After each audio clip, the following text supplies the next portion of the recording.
Complacency in any context is something of a dirty word these days. It has a negative connotation when used. Don't get complacent, people say to each other, when in actuality they simply mean don't let up, keep pushing, don't rest on your laurels.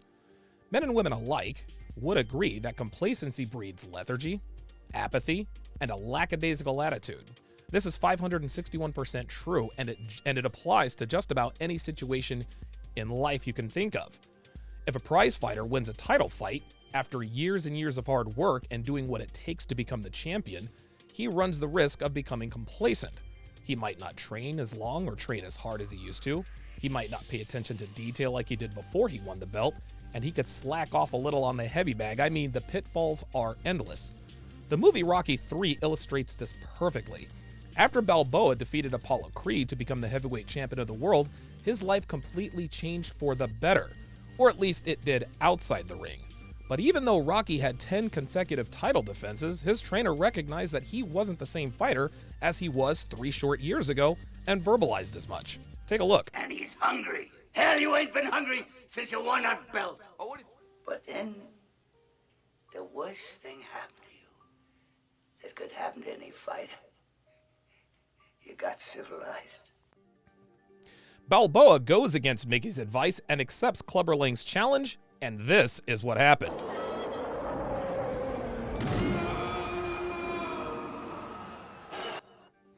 But when Balboa, with the help of Creed himself, went back to his roots and trained with the conviction he used to train with, he won the belt back.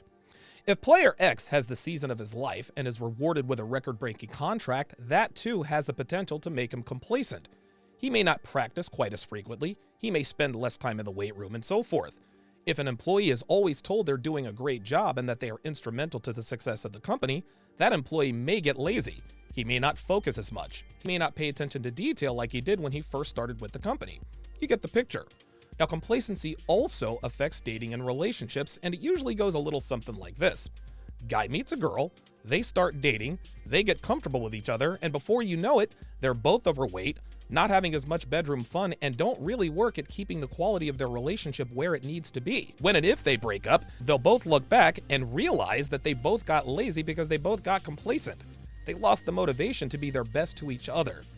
But here's where the path for men and women within the context of relationships tend to diverge. Men of value are far less likely to embrace complacency than women. So now the question becomes, why do we as men do our level best to avoid complacency while women do their best to achieve it? Why do men and women look at complacency differently? Well, the first reason is that we're different, obviously. Men and women view and react to different situations very differently. That's the first obvious answer. The second answer is a little more involved, and let me explain. You see, a man knows that if he allows his complacency to affect him negatively, every part of his life begins to suffer. His fitness level, his drive, his discipline, the quality of his work, his finances, and so forth. Everything suffers. Now, part of the reason complacency stunts the growth of a man is that the world is unforgiving to men who are unmotivated and undisciplined. A man who does not embrace the masculine burden of performance will be left behind in every part of his life. His job, his dating life, his opportunities, everything. If we get lazy at work, we lose our jobs. If we are undisciplined and unmotivated, opportunities will pass us by. And if we allow ourselves to slip in our relationships, we get replaced. Using myself as an example, if I get fat, lose my drive to succeed, start feeling sorry for myself, and fail to hold myself to a high standard, Devin is going to leave, as she should. She is not required to stick around if I get complacent and stop doing and being the things that attracted her to me in the first place.